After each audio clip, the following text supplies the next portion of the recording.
곳에 사랑을 주셨네. 우리를 위해 포로된 자 자유케 하시고 눈 먼 자 다시 보게 하시네. 예수 나의 소망 되신 주, 나의 눈물 씻어주시니 이 땅에 주가 오시리라. 영광 주에 다시 오시리. 벌써 주셨어요? 훌륭합니다. 다음 찬양할까요? 예수 소망 없는 곳에 생명을 주셨네. 우리를 위해 가난한 자 부욕해 하시고 눈 없는 자 위로해 주시네. 예수 소망 없는 곳에 사랑을 주셨네. 우리를 위해 포로된 자 자유케 하시고 눈 먼 자 다시 보게 하시네. 예수 나의 소망 되신 주, 나의 눈물 씻어주시니 이 땅에 주가 오시리라. 영광 주에 다시 오시리. 예수 나의 소망 되신 주, 나의 눈물 씻어주시니 이 땅에 주가 오시리라. 영광 주에 다시 오시리. 아멘.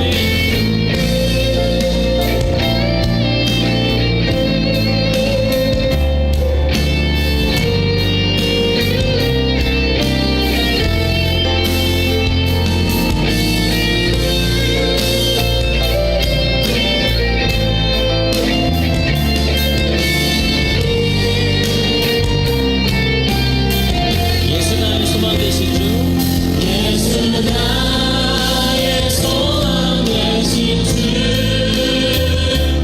나의 눈물 씻어주시니 이 땅에 주가 오시리라. 영광 주에 다시 오시리. 예수 나의 소망 되신 주, 나의 눈물 씻어주시니 이 땅에 주가 오시리라. 영광 주에 다시 오시리. 예수 나의 소망 되신 주, 나의 눈물 씻어주시니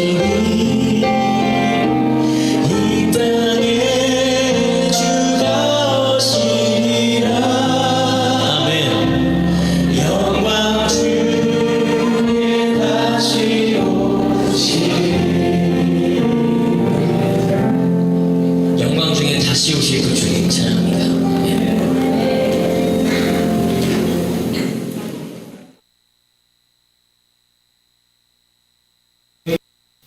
야곱이 잠이 깨어 이르되 여호와께서 과연 여기 계시거늘 내가 알지 못하였도다. 이에 두려워하여 이르되 두렵도다 이곳이여 이것은 다름 아닌 하나님의 집이요 이는 하늘의 문이로다 하고 여러분을 예배로 초청합니다.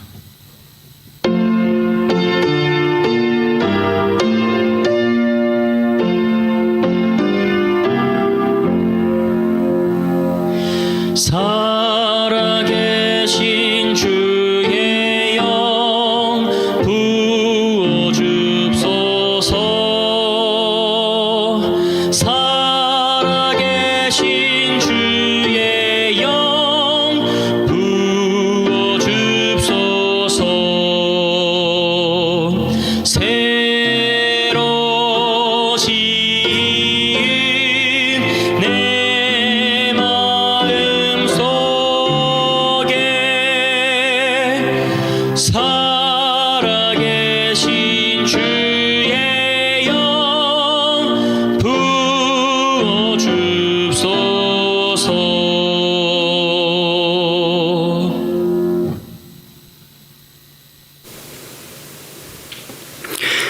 자비하신 하늘아버지 하나님, 오늘도 주의 날을 맞이하여 주님 말씀 안에 서게 하시고 저희로 기도하게 하시고 함께 찬양하게 하시고 또 마음의 헌물을 드릴 수 있도록 인도해 주셔서 감사합니다.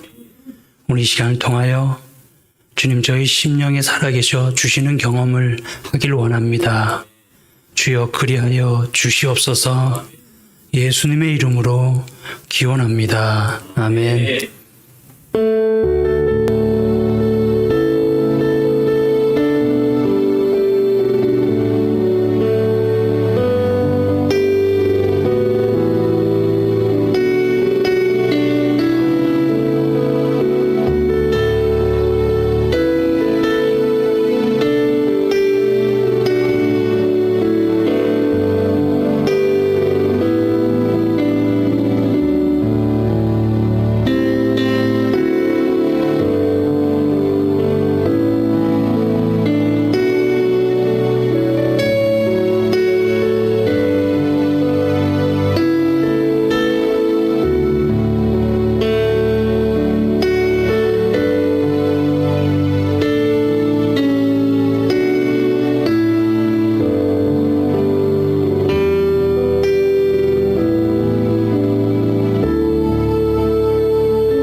앙겔로스 찬양단의 찬양 감사합니다.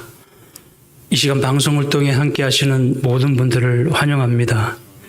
무엇보다 한우분들 위해 하나님의 치유의 손길이 함께 하시길 기도합니다. 특별히 이 방송을 보고 있을 항암 투병 중인 박민진 청년 위에 하늘의 은총이 내리길 기도합니다. 아울러 힘겹게 또 투병 중인 우리 배혜진 집사님 가정에도 하나님의 도우심이 함께 하시길 기도합니다. 굳이 거명치 않아도 지금 아프신 분들이 계십니다. 그분들 위해 하나님의 보살핌이 함께 하시기를 간구합니다. 그리고 이렇게 몸이 아니라 또 심령이 상하신 분들 위에도 하나님의 만져주심이 함께 하시기를 간절히 기도합니다. 오늘 말씀의 제목은 유다, 베드로, 나, 엄마, 하나님입니다. 뭐 이렇게 한 3-4번 하면 이게 정리가 될 텐데요. 오늘은 그 첫 번째 시간입니다. 성경 말씀은 이사야서 49장 15절 말씀입니다.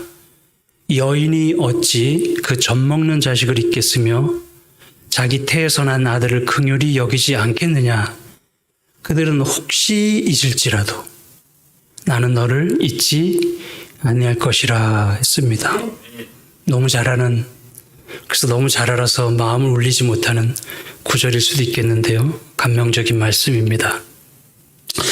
우리는 산책을 나가도 그리고 음악회를 가도 또는 병원에 진료 받으러 갈 때도 보면 우린 대충 해서 나가지 않아요. 화장을 하고 옷을 가려입고 그렇게 꾸미고 어딜 갑니다. 그렇게 잘하고 나가도 나중에 집에 들어오면 어떻게 하는지 아시죠? 벌렁벌렁 편하게 확 퍼질러집니다. 저희 남자들이 난닝구를 입고 양말도 안 신고 반바지 입어도 편한 데가 있어요. 거기가 어디지요? 각자 그런 편한 데가 있습니다. 근데 여러분에게는 교회가 편합니까? 아니면 어렵습니까? 오늘 나에게 하늘나라는 시댁 같은 존재입니까? 친정 같은 존재입니까? 하나님은 나에게 남 같은 분입니까? 아니면 하나님은 내 가족 같은 분입니까? 어느 어머니가 이웃에게 사위 자랑을 했죠. 우리 딸은 정말 시집을 잘 갔다고. 사위가 일주일에 몇 번씩 외식을 시켜주고 아침밥도 사위가 직접 해주고 툭하면 불러내서 선물도 사주고 낮에는 우리 딸을 집에서 푹 쉬게 낮잠도 자게 그렇게 한다고. 너무 좋은 사위를 만났다고 그렇게 말합니다. 그러다가 이번에는 꼴도 보기 싫은 며느리 흉을 보기 시작합니다. 근데 우리 며느리는 정말 꼴 보기 싫어 죽겠다고 허구한 날 외식하고 늦게 일어나서 밥도 안 하고 툭하면 나가서 선물이나 사고 낮에는 집구석에서 뭐만 한다? 잠만 잔다고. 그래서 미워 죽겠다고. 보세요. 지금 딸하고 며느리하고 행동이 똑같아요. 근데 무슨 차이일까요? 내 딸이냐 남의 딸이냐 그겁니다.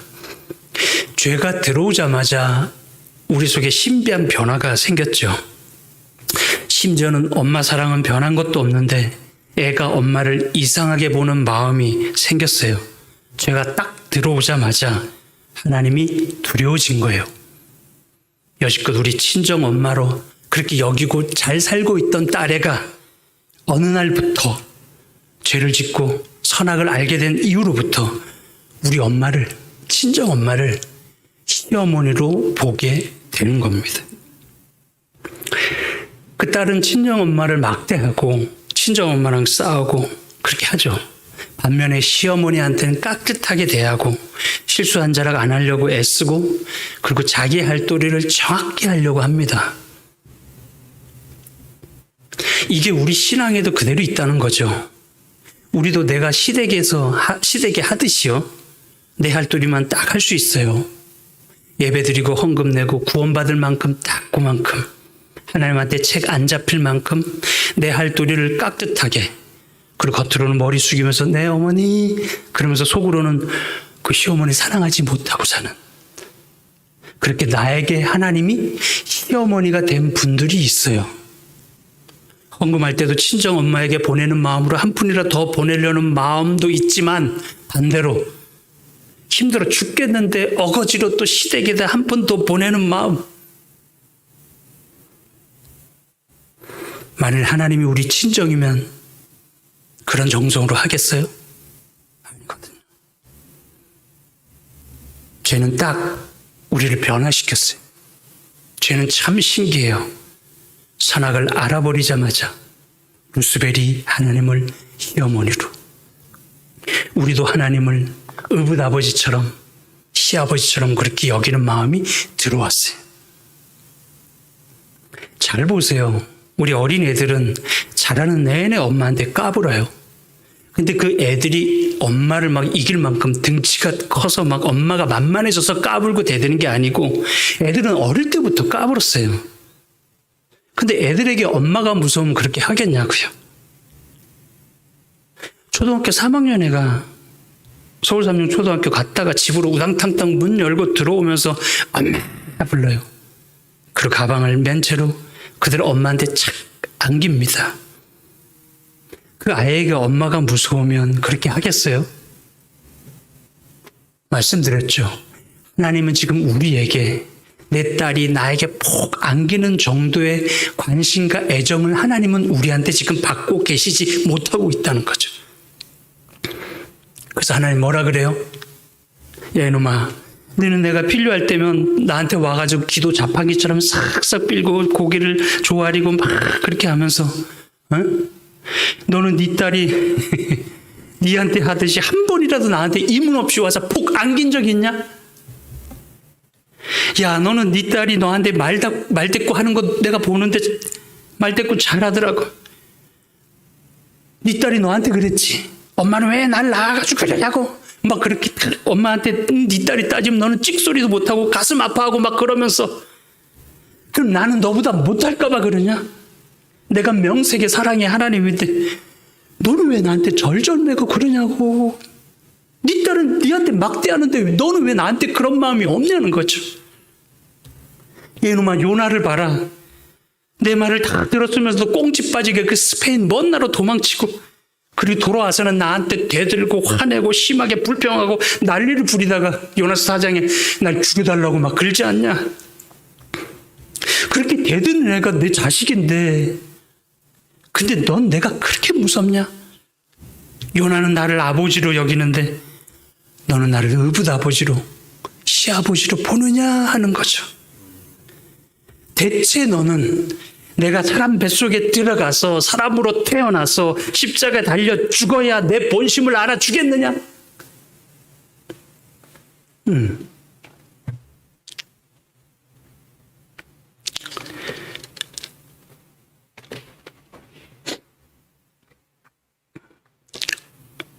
교회 일을 맡기거나 직책을 주면 좀 힘들어하는 분들이 종종 있어요. 대청소나 김장할 때 혹은 교회 단체 활동할 때 또 좀 얄미롭게 빨리 도망가는 분들 있죠. 그런 분들이 미움을 받아요, 교회에서.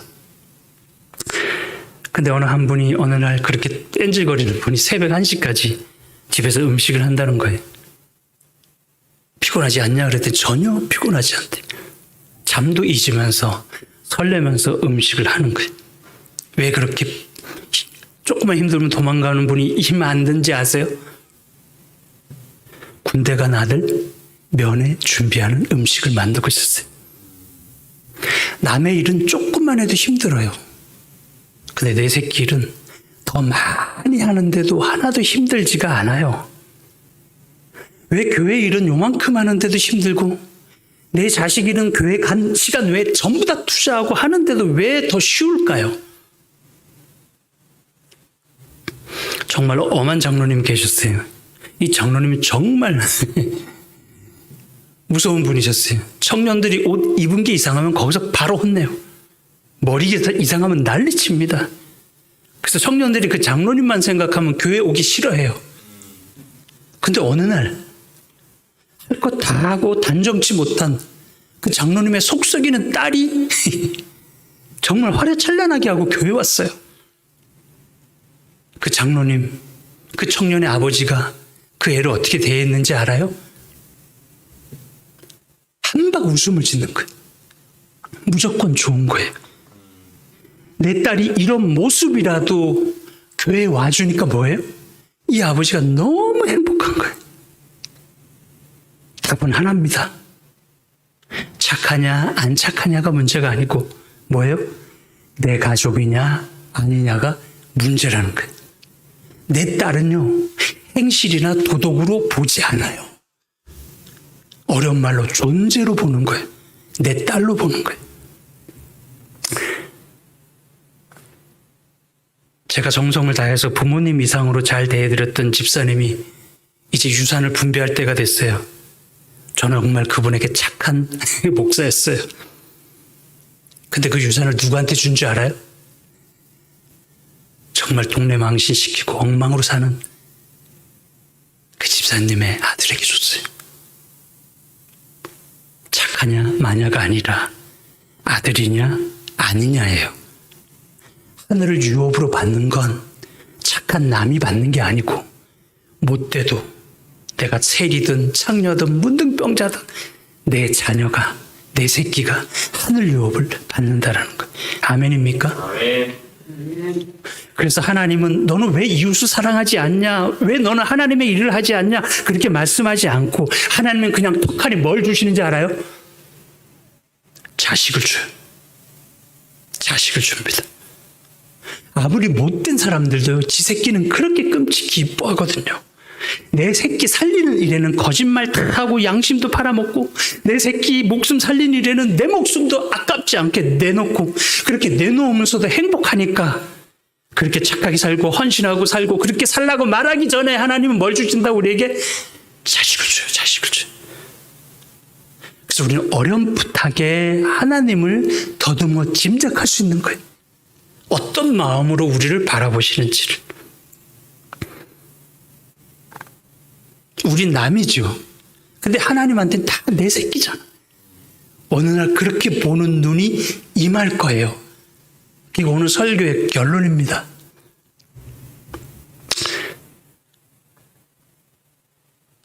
어느 분이 가출했어요. 중학교 때.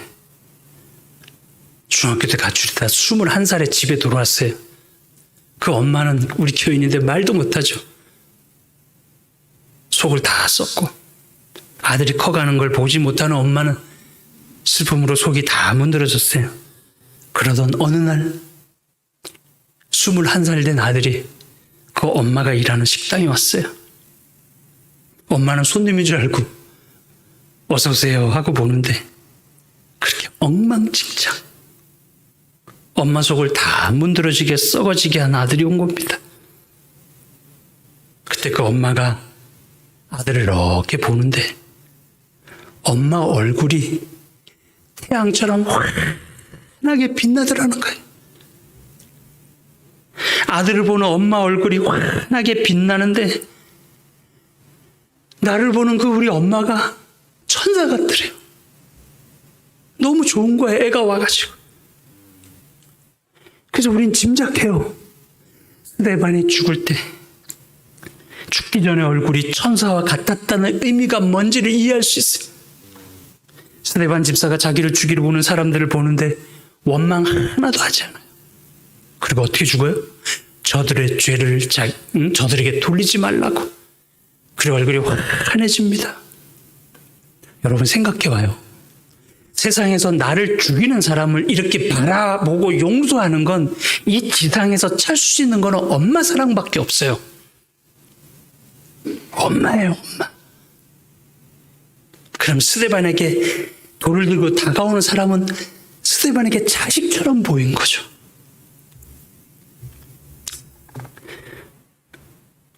저와 여러분이 태어나서 엄마 말을 잘 듣고 학교 잘 다니고 그 나쁜 짓 아무것도 안 했어도 내가 아무리 착실해도 엄마 앞에 서면 그 사랑 앞에 서면 그 사랑 자체의 힘이 내가 가진 모든 의를 무력하게 해요.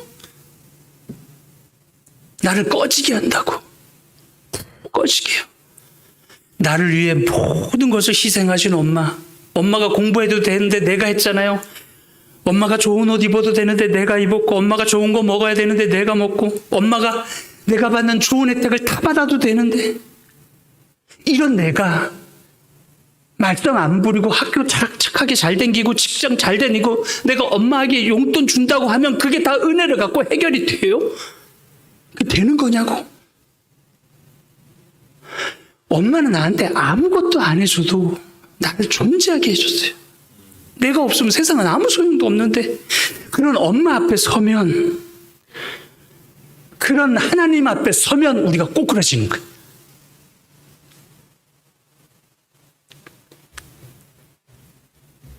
평생 아들 기다리며 살던, 저희 고향 얘긴데, 그래 살던 엄마가 뼈만 남아가지고 키도 1m 50 얼마인데 꼬부랑 할망을 해서 돌아갔어요.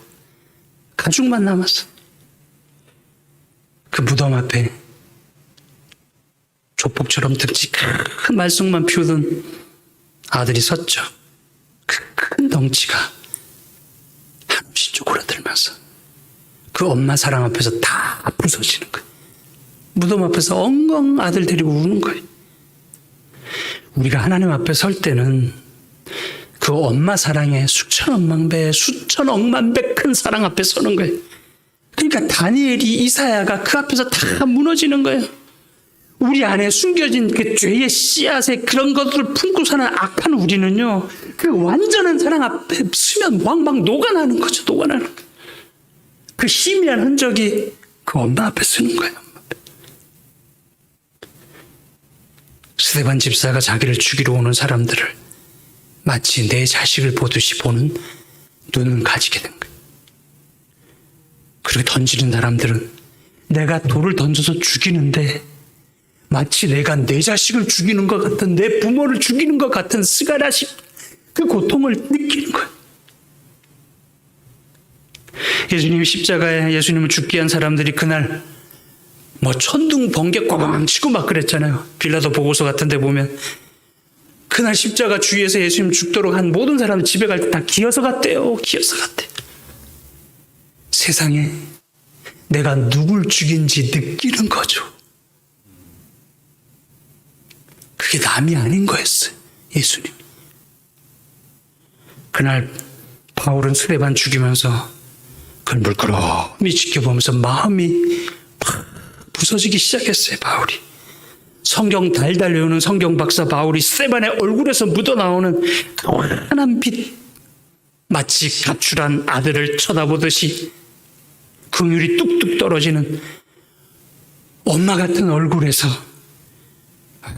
막 나오는 것 같은 그것을 스데반에게서 바울은 묵묵히 지켜보고 있었어요. 그의 마음은 흔들리기 시작했어요. 엄마의 심정으로, 그 어떤 이기심도 없는 무화적인 사랑으로 자식을 위해서 죽어가는 엄마 같은 모습을, 어마어마한 사랑을 바울이 본 거죠. 그날 스데반의 순교를 기점으로 구속의 경륜상 이스라엘은 심판을 받고요. 복음이 AD 34년 이후로 이방인으로 이제 퍼져나갑니다. 스데반 죽인 다음에 이스라엘은 거기서 심판받은 거예요. 그 순간이 심판의 순간이. 그런데 그 자리에서 이스라엘이 어떻게 심판받는지 아세요? 하나님, 이들의 죄를 저들에게 돌리지 마옵소서.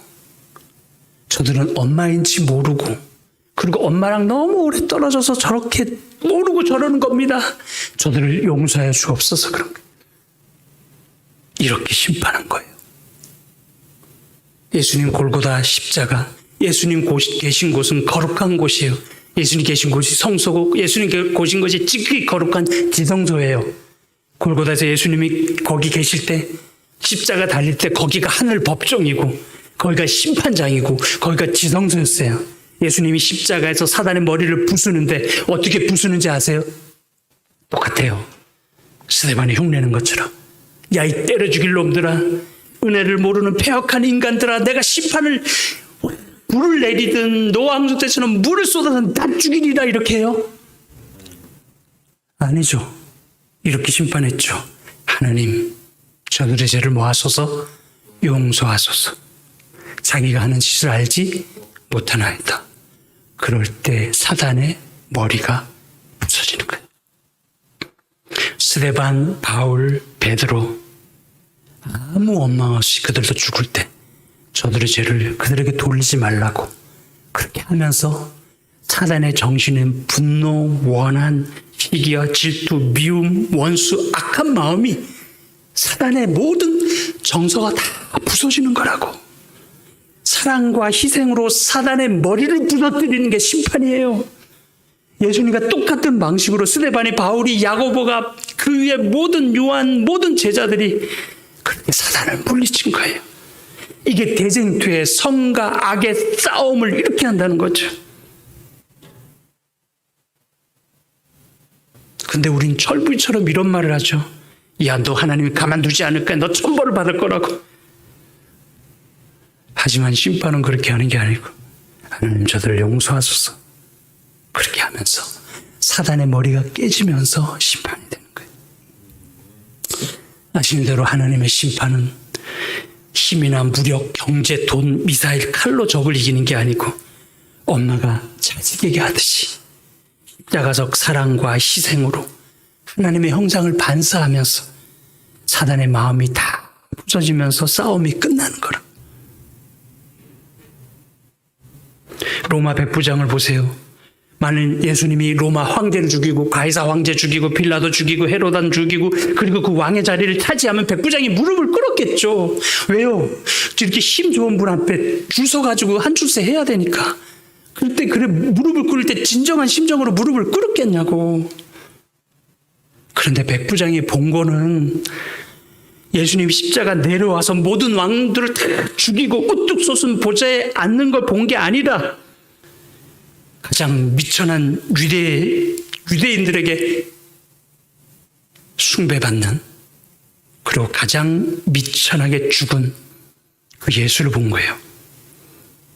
백부장이 예수님께 감동받고 찬양한 것은 어마어마한 세상 권력이나 힘이나 어떤 부동산 뭐 이런 게 아니라, 나는 주피터 신을 믿는 로마 백성인데 저 미천한 유대 민족에게도 멸시받는 저 사람이 보여주는 사랑과 희생에 이 로마 백부장이 마음이 무너진 거예요. 그래서 로마 많은 신을 섬기는, 만신을 섬기는 장교가 우와, 나 같은 것도 구원받을 수 있겠구나 하는 확신이 든 거예요. 그 백부장이 그 사랑 안에 머물러 있기를 원한 거예요. 그가 한 건 아무것도 없어요. 그분 안에 있기를 원한 것밖에 없는데 나중에 전설에 의하면 가죽 다 벗겨 죽였다며. 기억할 것은 아리마대 요셉이나 십자가 강도처럼 이 백부장도 예수님을 위해서 어마어마한 선행이나 어떤 공적이나 도덕적 행동을 한 게 없어요. 나도 저 사랑이 좋아. 그 사랑 안에 있기를 원하는 그 마음을 품은 거라. 그걸 기억해야 돼요.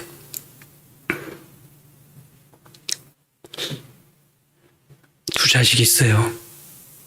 그 작은 놈은 지가 잘못하면 엄마 딱 파자마 딱 붙잡고 그래요. 막 손을 내면 싹싹싹 빌. 엄마 잘못했어 그래.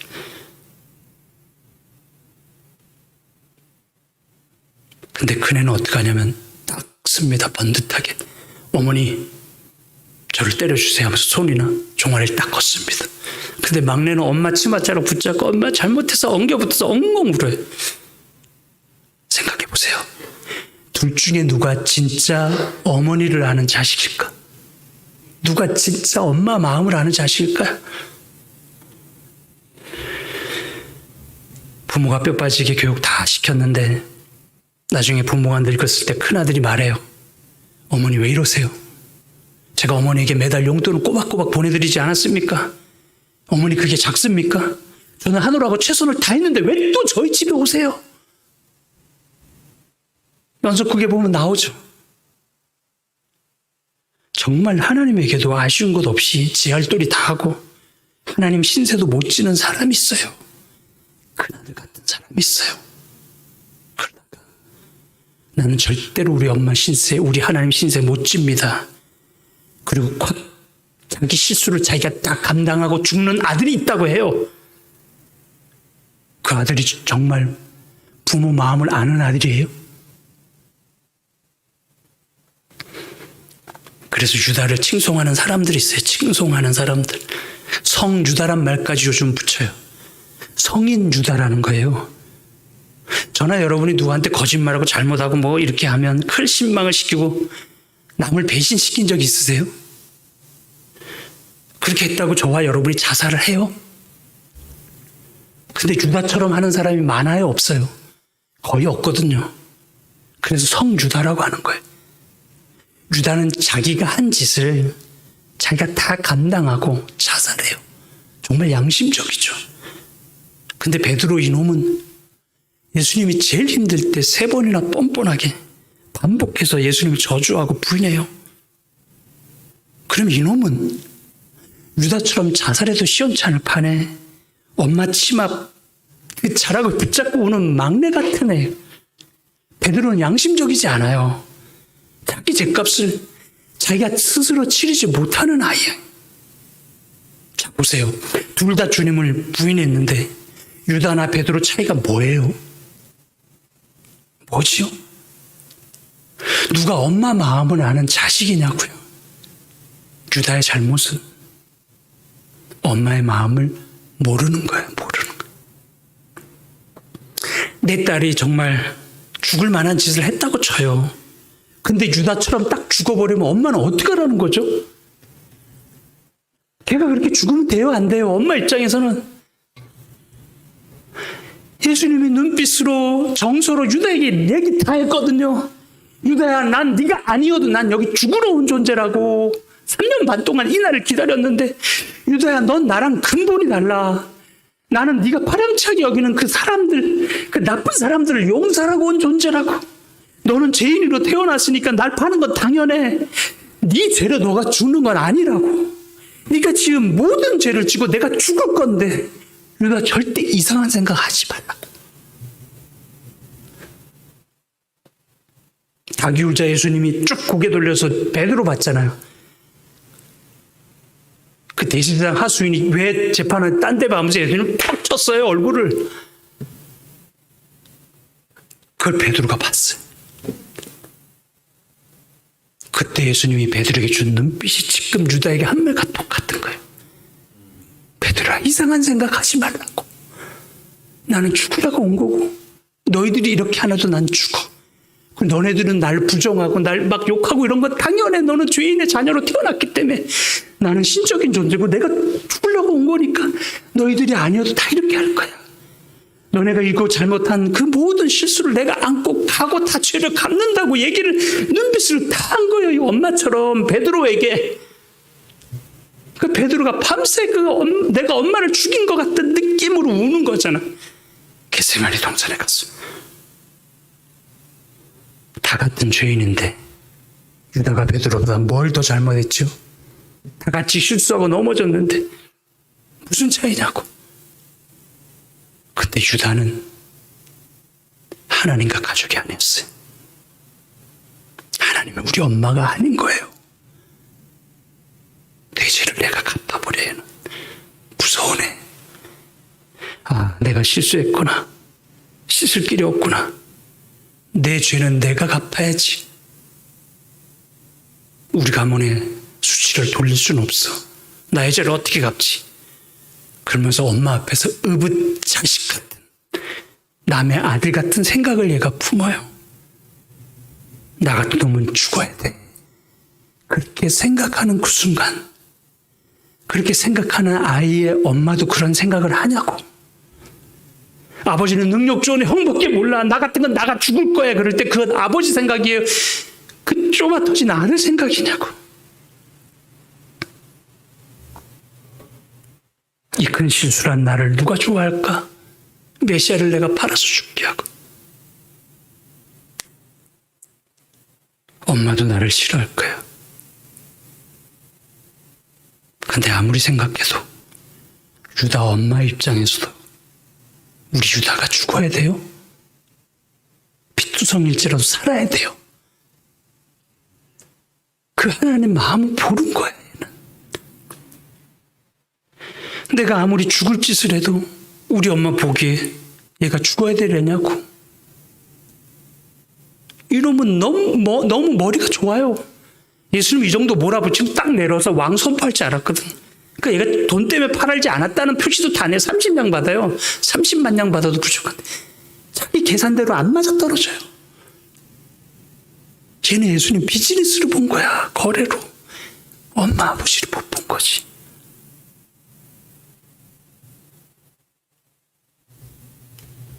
내가 아무리 죽을 짓을 해도 우리 엄마 보기엔 나는 죽을 애가 아닙니다. 그러면요, 정말 그러면요, 하나님은 그 엄마보다 못할까요? 내 딸이 아무리 유다처럼 행동해도 내 딸은 죽어야 돼요, 살아야 돼요. 내 돈 떼어먹고 배반한 사람이 잘못했다고 유서 쓰고 유다처럼 자살하면 슬프지만 존경스럽지요. 근데 그게 내 딸이면 자살해야 돼요, 안 해야 돼요? 안 해야 된다고. 이건 도덕 문제가 아니라고요. 도덕 문제가 아니라고. 하나님이 보실 때 유다는 나쁜 짓 하고 뭘 잘못해서가 아니라 베드로처럼 유다도 그저 죄 많고 속 썩이는 엄마의 아들, 하나님의 자녀로 있었으면 되는 거죠. 착하냐 안 착하냐 도덕으로 보지 않고 하나님은 내 새끼였다고. 그냥 내 새끼였다. 얘가 죄 안 짓고 착하면 왜 내려왔는데 사람으로. 그런 걸 구하려고 왔는데 이놈이 죽는 거야. 기독교에서 말하는 진짜 악은 살인, 강도, 도적질 같은 게 아니죠. 그런 도적질이 아니야. 도덕적인 게 아니에요. 하나님이 이처럼 사랑한 세상의 모든 하나님의 자녀들이 죽는 거예요. 기독교의 가장 큰 악은 하나님이 이처럼 사랑한 내 새끼가, 내 아이가 죽는 게 가장 큰 악이라고. 그래서 기독교의 핵심은 뭐냐면 이렇게 죽게 된 아이를 이유 불문하고 하늘 엄마, 하늘 아버지, 우리 하나님이 책임지고 건져내는 게 기독교의 핵심이에요. 근데 생각해봐요. 탕자는 얼마나 기특한 애예요. 그 아이가 왜 집에 들어왔어요? 지가 아무리 용서 못 받을 짓을 아버지에게 했을지라도 아버지는 나를 착하냐 마냐로 보지 않고 나를 행실과 도덕으로 보지 않고 나를 아들로 바라봐 줄 거다. 그래서 아버지는 뭔가를 주겠지. 그런 분으로 얘가 기특하게 생각해 준 거예요. 십자가 강도가 예수님에게 그런 기특함을 줬다고 시대소망이 말하잖아. 한 줄기 빛이 왔대. 나를 구세주로 인정해주는 유일한 한 사람이 강도였다며요. 살아 돌아온 것만으로도 기뻐서 펄쩍 뛰고 행복해하는 그 아버지에게 얘가 요만한 생각으로라도 돌아온 거라고. 아버지는 온종일 동무 밖에서 매일같이 나가서 출퇴근하면서 그 애 기다리잖아요. 집을 나간 이후로 그 나간 동안 부모 사랑 못 받고 고생할 자식 생각에 막 가슴 아파 죽겠는데 유다처럼 우리 애가 아이고 내가 이 큰죄를 갚을 길이 없습니다 아버지. 내가 아버지에게 갈 자격이 있습니까? 내가 죽어야지. 이러면 돼요 안 돼요? 안 된다고.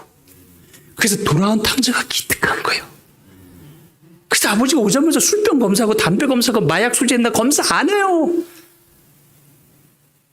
품에 다 녹아버려. 그 다음에는 이 아버지 사랑이 그를 통해 역사해서 그 아이를 바꾼다고. 아버지가 그 아들에게 바라는 게 그거잖아요. 우리가 죄 짓기 전에 옛날에는요, 딸애가 엄마 품에 막 가서 막 하고 달려들듯이 하나님 나타나면 그렇게 됐어요, 우리가. 근데 왜 이제는 하나님이 나타나면 두려워하는 마음으로 옷매분새를 막 가다듬고 반바지 입다 긴 바지 입어야 되고 넥타이 매야 되고 그리고 헌금도 내야 돼. 하나님을 달래려고. 그리고 기도도 해야 되고 금식해야 되고 봉사하고 자기 할 도리 다 하고 착한 품성을 갖춰야 되고 완벽한 행실을 갖춰야 되고 실수 안 하려고 노력해야 되고 그렇게 눈치 보면서 하나님께 나아가는 존재로 죄가 만들어버렸어요. 왜 우리는 하나님 앞에 설 때 왜 떳떳하게 쓰려고 그러냐고. 친정집에 갈 땐 그렇게 안 하면서 생일날에 딸이 엄마가 사준 선물이 마음에 안 들었나 봐요. 저희 집 얘기는 아니라고 말하지 않을 수는 없지 않습니다. 딸이 이렇게 저렇게 말대꾸를 하니까 형편이 딱한 엄마가 딸한테 한 소리 했죠. 꽤 오래전에. 야 이놈아, 내가 10달 동안 정말 힘들게 그 임시 입덧하고 막 그렇게 하고 나와서 키우느라 얼마나 고생했는지 아냐고. 그랬더니 그 딸이 뭐라 그래요? 정색을 딱 하는 거예요. 엄마 뭔 소리야. 내가 태어나 주니까 별소리를 다 하고 있네. 내가 이만큼 자라난 준 것도 다행이라고. 이만큼 살아준 것도 다행이래. 저희 딸하고 저하고 교리가 없어요.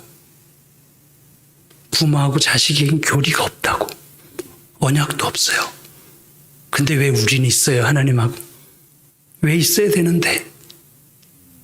진짜 자식은 뻔뻔한 법입니다. 진짜 자식은 이렇게 떳떳함이 하늘을 찔러요. 그렇게 부모 앞에서 유세 떠는 게 진짜 자식이에요. 왜요? 자식은, 참 자식은 부모가 자기를 얼마나 아끼는지 아니까.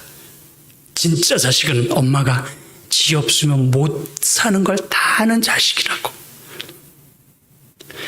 엄마에게 딸이 이 정도면 엄마보다 무궁한 사랑을 가진 하나님은 우리를 버릴까요?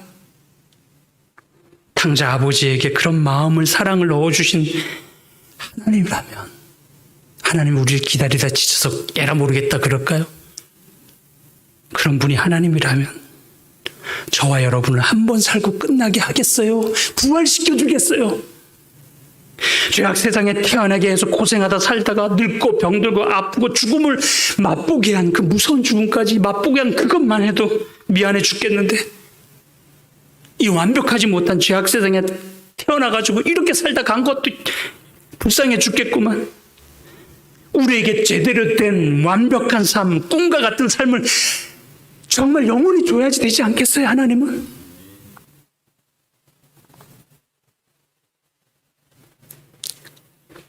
근데 우리는 하나님을 엄마보다 못한 분으로 알고 살지는 않는지요. 그래서 더듬어 생각합니다. 뭐 요즘 이상한 부모도 많지만 좋은 부모 생각하세요. 친정을 생각하세요. 그리고 부모를 생각하세요. 그런데 자녀를 생각하는 내 마음을 떠올려 보세요. 우린 피차 도덕적으로 대하지 않아요. 가족으로, 존재로 대합니다. 만일 우리에게 아들, 딸이나 가족이 없었으면 우리가 어떻게 하나님의 마음을 알게 됐을까? 그런 생각이 막 들어요. 너무 다행이다, 가족이 있어서. 근데 여지껏 세상에 많은 거짓 선지자들은요, 이런 관계를 부각하지 않고 도덕을 부각해서 착하게 살 수 없는 사람들을 도덕으로 얽어매가지고 주님 앞에 못 오게 만든다고. 근데 보세요. 주님이 한 번이라도 나를 행실로 대한 적이 있어요? 나를 도덕으로 대한 적이 있냐고요? 착하냐 마냐로 나를 대한 적이 있어요? 탕자 아버지가 그랬어요. 하나님과 호세아가 선지자 맨날 버리고 바람피고 도망가는 고멜한테 그렇게 했어요. 십자가 강도가 도덕적인 사람이냐고. 여러분, 이런 말씀을 드리면 여러분 마음에 죄를 더 쉽게 져야지 내가 하는 그런 마음이 더 들어요? 아니면 하나님이 더 좋아져서 더 믿고 의지하고 싶은 큰 말 같은 분이 하나님이고 그런 분에게 안기고 싶은 따뜻한 마음이 더 들어요? 이런 설교가 죄를 짓게 해요? 아니에요. 그래서 세상 끝에 전하는 복음이 그것입니다. 마태복음 28장이요. 글꼴이 깨져서 글이 막 깨졌는데 예수님이 마지막 승천하시면서 하신 말씀 그거죠. 하늘과 땅의 모든 권세를 내게 주셨으니 이렇게 하고 이렇게 하고 이렇게 복음 전하라고. 하늘과 땅의 모든 권세가 뭐예요? 예전에 계시록 13년 공부할 때 했었죠. 계시록엔 짐승이 권세를 부리죠. 하나님 권세와 다른 거예요. 하나님 권세는 두말할 것도 없어요. 엄마의 모성애처럼 사랑의 권세예요. 희생의 권세예요. 예수님이 그러시는 거죠. 내가 너희에게 했던 것처럼 너희도 사랑으로 정복하라고. 내 자식에게 그렇게 고생해서 베풀었으면서도 늘 더 못해줘서 가슴 아파하는 미안해하는 마음으로, 그런 마음으로 그렇게 헌신하면서도 행복해지는 마음으로 그 엄마 같은 사랑으로 세상을 정복하라는 거죠.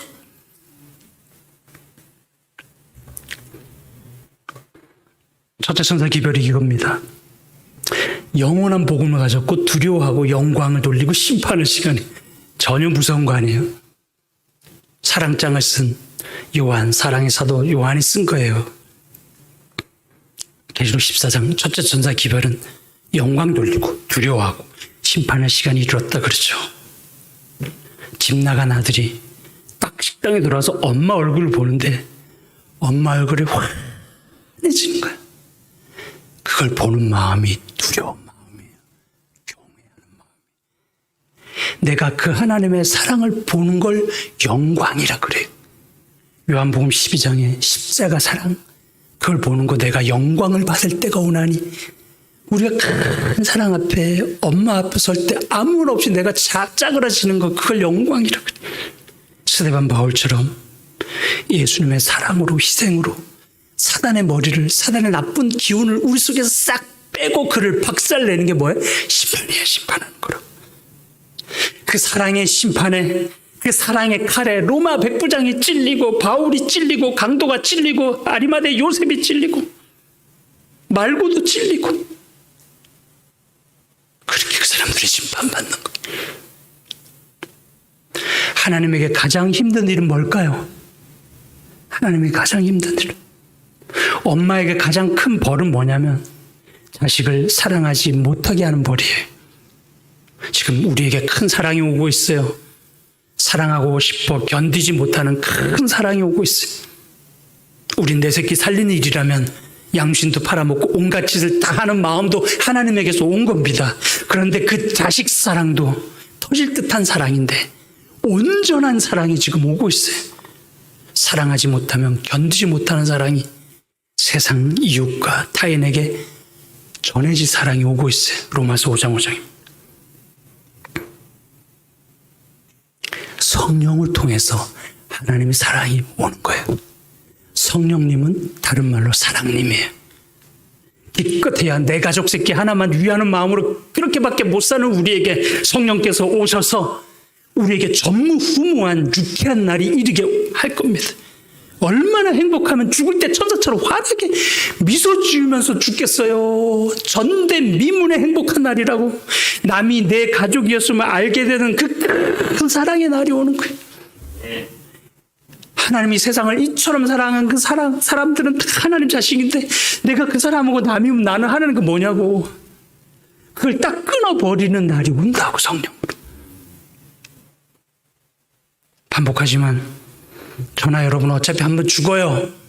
죽습니다. 아파서 죽지 마시고 사고로 죽지 마시고 우리가 적어도 스데반 바울처럼 그렇게 남을 사랑하다 죽어야 되지 않겠어요?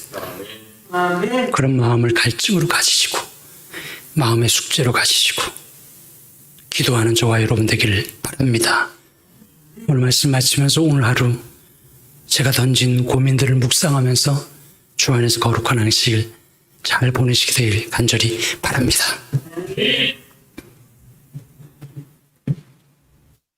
주의 무릎 아래 앉아 찬양하겠습니다.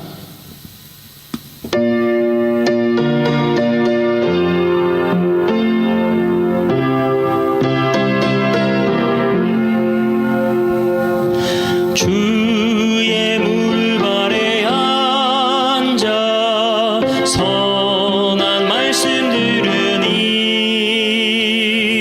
즐겁고도 귀한 곳에 매일 가고 싶으다. 주의 무릎 아래 앉아 지낸 일을 살피니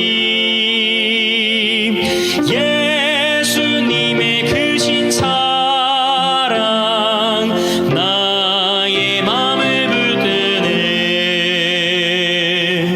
주의 무릎 아래 앉아 죄와 슬픔 버리고 육신 축복 더욱 받아 편히 쉬게 되었네. 주의 무릎 아래 앉아 울고 기도드리며 주의 풍성하심에서 매일 안위 받겠네. 무릎 꿇어 기다리니 주여 복을 주시고 사랑하는 주님 얼굴 뵙게 하여 줍소서. 주의 맘과 거룩하심 내게 채워주셔서 주와 친히 교통함을 증거하게 앞서서. 사랑의 아버지 하나님, 저희에게는 3살짜리 딸이 엄마 품에 달려와 안기는 그 마음을 우리가 아버지께 달려가지 못하고 있음을 고백합니다. 그리고 내 병이 내 죄 때문에 하나님이 주셨다고 믿는 이들도 그렇게 아프게 오해하는 일도 많습니다. 인간 부모도 안 그럴진데 하나님을 그런 분으로 많은 분들이 알고 있습니다. 그래서 하나님 앞에서 착한 행실로 사랑을 받으려고 노력하고 그렇게 살아가는 이들이 있습니다. 그런데 하나님 만일 저에게 자녀나 가족이 없었으면 저희가 하나님의 마음을 어떻게 알았을까 싶습니다. 아버지 하나님, 앞으로 저희가 살아나갈 때 무엇보다 저희가 인간 가족보다 더한 하나님과 사랑의 가족인 것을 잊지 않게 하여 주시옵소서. 특별히 사단이 도덕 행실을 부각해서 탕자에게 아버지 집에 돌아가지 못하게 그것처럼 유혹할 때마다, 우리를 흔들 때마다 더러워진 여호수아에게 흰옷을 입히시면서 사단아 물러가라고 책망하셨던 하나님의 응원의 말씀을 저희도 외치며 살게 하여 주시옵소서. 그리고 저희는 어차피 한 번 죽습니다. 죽기 전에 스데반처럼 바울처럼 그렇게 살다 죽는 경험을 해야 하지 않습니까? 죽을 때도 웃을 정도로 큰 행복의 마음, 남이 가족으로 보이는 신비한 경험을 저희도 누릴 수 있도록 아버지와 약속된 성령을 보내주시옵소서. 하나님, 이제 돌아오는 한 주도 저희 병원을 잘 보살펴 주시옵소서. 많이 남아있는 병상을 하나님 꼭 채워주시고 부디 후원자들도 하나님 더 보내주시옵소서. 이제 각자 소소해서 찬양하고 기도하고 아멘하고 헌금을 드리는 모든 분들의 심령 속에 영원히 살아계시는 우리 구주 예수님의 이름으로 감사하며 간절히 기도합니다. 아멘.